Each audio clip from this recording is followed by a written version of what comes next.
I had recently moved into a new house outside the city I lived in. I wanted to be away from the chaotic lifestyle of living in a city and be in a more calm, quiet area.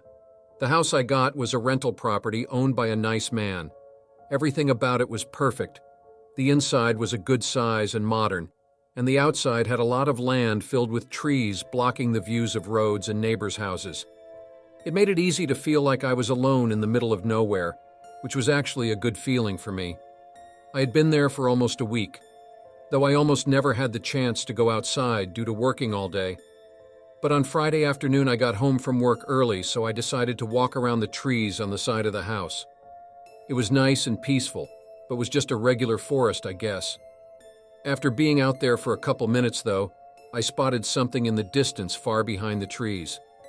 It looked like some sort of structure, but the trees were blocking the view, so I couldn't tell exactly what it was, though I was able to tell that it definitely wasn't a house. At least, not one that someone lived in recently. I wasn't really in the exploring mood, and it was getting late, so I left it and went inside for the night. A few hours later, though, I found myself thinking about it again and ended up contacting the landlord and asking about it. I was just curious and felt that it would be of no harm to ask. I forgot about the text after a while, though, and went on with my night until I went to bed around 9. I went to work the next morning and got back at 4, which was when I noticed I still hadn't gotten a response from the landlord. I thought maybe he didn't know what I was talking about, which then made me doubt myself. I really didn't get a good look at it, so maybe I'd mistaken it for something that it wasn't. I went back outside and walked further into the forest, towards where I had seen it. Once I spotted it again, I got closer. I knew now that it was definitely real, which made it odd if the landlord didn't know it was here, considering he told me that he had lived on the property for 4 years. Standing right next to it, though, I was able to tell that it was actually a very old, abandoned home. It was small, but seemed to have 2 stories. I walked around it, just kind of inspecting it. I really didn't like that it was in my backyard and that nobody told me about it. I knew it probably didn't make any difference to anything, but the thing was creepy as hell. Around the back was an old door that was half open and barely hanging on the hinges. I didn't want to go inside this place, but I knew I couldn't bear the thought of knowing that this abandoned home was in my yard while having no idea what's inside it. After seeing everything that I could from the outside, I walked up the broken back porch and knocked on the walls, making sure nothing was inside. Then I slowly pushed the door open and stepped in. The first thing that hit me was the smell. It was disgusting, probably the worst thing I'd ever smelled. I went further in, expecting to see a dead animal somewhere, but it was mostly empty aside from an old table in the middle of the room. It was dark as there were only 2 windows, both having boards covering them. There was another room on the bottom floor that was also empty, but had a staircase going up. The problem, though, was that it was pitch black at the top of the stairs. Thinking about it then, I hadn't seen any windows on the top floor from the outside. Going up there was a little too much for me, but I at least wanted to see that it looked normal, so I grabbed my phone out and shined the light up the stairs. But there was nothing.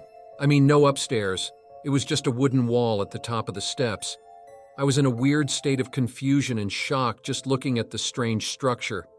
But then I heard something. Someone else was breathing very softly behind the wall at the top of the steps. I backed away slowly, hoping I hadn't been noticed already.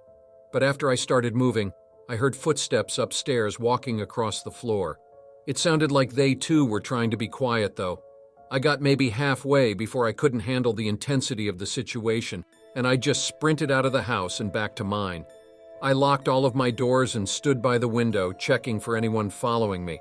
I really wasn't sure what to do. I didn't even know if that house was actually on my property or not.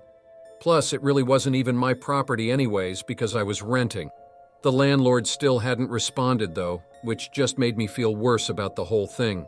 Unfortunately, due to my overthinking, I didn't finally get myself to call the police until an hour later. They were unsure about the place as well, as far as what it was or who it belonged to, but when they searched it, it was empty. I asked them about the wall at the top of the stairs, but I was even more terrified to hear that they didn't know what I was talking about. They said they walked upstairs and there was just another empty room, no wall blocking it or anything. I only grew more concerned and worried, but I was getting the feeling that they didn't take the case very seriously, nor did they care about my concerns, so I just let them leave. The worst, and maybe even the most strange part of all, was in the weeks following. My landlord continued to not respond, even to my normal questions about payments. After it had been over a month of no responses, I sent him one last message saying I was breaking the lease and would be moving out. I left, never getting any more texts or emails from them, despite ending my signed lease 11 months early. While nothing actually happened, I still consider my experience at that house to be one of the most horrifying and unusual experiences of my life. There's this abandoned mansion in Toronto that came up in a group chat among my friends. We saw pictures of it through a mutual friend who had recently gone to explore there. It looked immaculate based on the pictures, and we were intrigued to go check it out. It was 10 miles north from us, so the drive wasn't bad. The mansion sat on a big open grass plain, with pine trees and other foliage surrounding the perimeter of the property, acting as a natural fence or just a wall of privacy from the outside. My friends, who I'll call Chad and Brad for this story, followed close behind me as I led the way up the large gravel driveway towards the front of the unfinished house. By the looks of it, construction on the structure had been abandoned when it was near completion, as the outside foundation seemed to be finished. Our mutual friend who found out about the place had told us that he hopped through a back window that was left unlocked, so that's what we looked for. The unlocked window turned out to be in the kitchen, right over the counter, so one at a time we squeezed through the window, crawling out to the counter and then down to the ground. First impressions in the kitchen, almost immaculate, minus a few of the cabinet doors sprawled out on the floor as if they had yet to be installed, and just things like sheetrock boards laying around. But everything seemed new, and it was a shame the construction was abandoned. The three of us kind of went our own directions in the house. I went towards the living room, which again was almost pristine. It was a huge room that transitioned into the dining room, and then from there, a wide hallway with at least 10 different doors. My friends were already checking out some of the rooms in this hallway. I peeped into each room and realized most of them were bedrooms. At the end of the hall was a 3-door garage. The last door in the hall before the garage was the basement. I called to Brad and Chad that I was checking out the basement. I got an acknowledgement from at least one of them. The basement had this bizarre spiral staircase, so when I got to the bottom, I couldn't even see the door at the top. There were no windows down there, so besides my flashlight, it was pitch black. It was a completely unfinished basement. Pieces of drywall everywhere, unfinished wood foundation where walls should be. But the basement was huge. Like there were multiple sections down there. It was big enough to fit a basketball court and more. Then I came across this back room with a few storage containers. I was here to explore after all, so I curiously started lifting the lids off the containers. The first two seemed to contain building tools and supplies like wood planks. But then I heard something from one of the other containers. It was like something caused the container to make a bump sound. Could it be an animal, or was I just hearing things? I went to the container and noticed the lid was not sealed on this one, as it wasn't sitting perfectly snug on the top. As I bent over to try and lift the lid, it lifted without me touching it, and I heard a whispering noise. I fell backwards on my hands as this happened, and while I was on the ground, I saw a smiling woman looking at me. The only thing lifting the container up was her head. She looked at me, laughed, and said peekaboo, and she laughed some more. I ran to the top of the stairs, but the basement door was now locked. I banged on it for my friends to open it up, but they were apparently messing with me. I heard creaks on the spiral staircase below me. I couldn't see her yet, but I could hear her laughing getting closer, and she was mumbling incomprehensible things. I screamed at the top of my lungs to please help me. Chad finally opened the door. I ran out and looked back for half a second, greeted by this ghostly, skinny figure of this pale woman looking up at me, almost at the top step. I slammed the door shut and locked it. Chad saw the woman too, and we bolted for the front door. We didn't care about leaving it open. The three of us got to the edge of the property to talk. After an hour of just sitting in my car thinking and talking, I agreed to go back inside and unlock the basement door. As scary as what I witnessed was, I didn't want to be responsible for someone dying down there. When we got back inside, the basement door was wide open. I promise you we locked that door, so it made no sense. Once again, bolted back outside towards the car and drove home to never return to that mansion again. When I was 14 years old, my family moved out of town into a house situated right in the middle of a cane field. There was a dirt road that led from the main road to the front of our house. The sides and back were surrounded by cane. I was what my parents called a fitness freak because exercise was my thing. I took my dog, whose name was Jet. We went jogging early in the morning and late in the afternoons every single day. Because we had just moved into this house, and since it was surrounded by cane, I had to find a new track to continue my routine. Our house was 2 stories high, and my bedroom window faced the front of our house, so I could see the main road. After moving my stuff in and settling into my bedroom, I noticed by looking out my window that there was a dirt road on the other side of the main road. I thought it was perfect for a run. It was about 5:30 in the afternoon, the usual time I would go for my jog, so I thought I would check it out. The road was long and narrow, fitting no more than one car. There were rows of cane along either side that stood tall, well above my head. I've been jogging for about 15 minutes, and looking back, I could no longer see the main road. This track was straight but then slightly curved, leading me towards another house. I could only see the roof of this house off in the distance because the cane was very high. As I got closer, I noticed a little boy in a red shirt sitting on the roof. He looked to be about 5 or 6 years old. I remember thinking, how on earth did he climb up there? Do his parents know he's up there? For the roof to be visible over the cane, it was obviously a 2-story home. I stopped jogging and called my dog back, who was running a couple meters ahead of me. We turned around to go home. I wasn't interested in going all the way up to that house, just in case it would be trespassing on private property. Or maybe they also had dogs, and mine didn't get along with other pets. When I got home, my dad was sitting on the couch watching TV. I asked him if he knew the family that lived up the opposite dirt road. He told me that nobody lived up there. There must be people who live there. I just saw a little boy sitting on the roof, I told him. My dad looked at me and lowered his eyebrows, as if he didn't believe me. No, Tori, nobody lives up there. It used to be a workhouse that the farmers used to store their tractors and working equipment, my dad explained. I was so confused, questioning whether I had imagined the little boy sitting up there. My 12-year-old sister walked out of the bathroom, drying her hair with a towel. "Gemma, come jogging with me in the morning," I insisted. Why?" she asked. "Because I need to see if I'm just imagining something," I said. She agreed to come. First thing in the morning, I dragged Gemma along to go jogging. We left the dog at home just in case there really were people living there. "So what were you imagining?" she asked.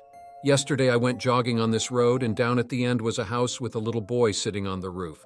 "So?" she quipped. "So Dad is saying that no one lives there, and it's bothering me." We got close enough to where the roof was finally visible and there was no little boy in sight. "Let's go all the way to the house then," Gemma said, and I hesitantly followed. When we got close, it became pretty clear that there couldn't possibly be anybody living there. To try to describe it the best I can, it was a large 2-story old house covered in black streaks, as if it had been burned once before. It had 3 large square gaps on the front that clearly used to be windows. The stairs to get inside were at the back of the house, and behind that was a small, murky-colored lake. It definitely seemed to be abandoned, and like it hadn't been used in many years. My dad was right about it once being a storage place for farmers. Around the yard were old tires, tractors, and cars. In all honesty, the whole place was straight up creepy. "This is going to be so weird, but you have a bad feeling of some type?" I asked my sister. Gemma looked at me for a moment before agreeing. Tori, is that the little boy?" she said. Her voice was so shaky. Before I got a chance to ask where, Gemma was pointing towards a small room downstairs through a smashed hole in the window. Through the window was a little boy just sitting there. We both stared in shock for at least another second before bolting back to the road. We got home and busted through the door, telling our mom and dad what we saw. Dad laughed. "I told you girls no one lives there." I was getting frustrated. "Dad, seriously, Gemma." Seriously, Gemma saw him too. They both just brushed it off and didn't think much of it. Being dumb teenagers and all, Gemma and I decided to go back to that house that afternoon and take the dog. When we went back there, we checked where we had seen the boy in the morning, but he was gone. Jet was going crazy, so we unclipped the leash from his collar, and he took off running behind the house and up the stairs. We called out to him, but he wasn't coming back.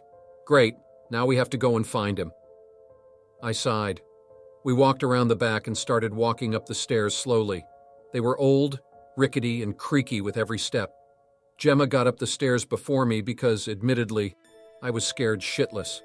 I was only halfway up before Gemma called out, "Oh my God, what is it? Tori, you have to see this." I walked straight in through the front door, which was missing, and I had chills. I immediately wanted to leave, but Gemma was still calling out to Jet, and he hadn't come back yet. We walked through the kitchen into an open room of the house and found Jet sitting there, staring at a large cardboard box, at least a meter tall. We looked inside and it was filled to the top with videotapes.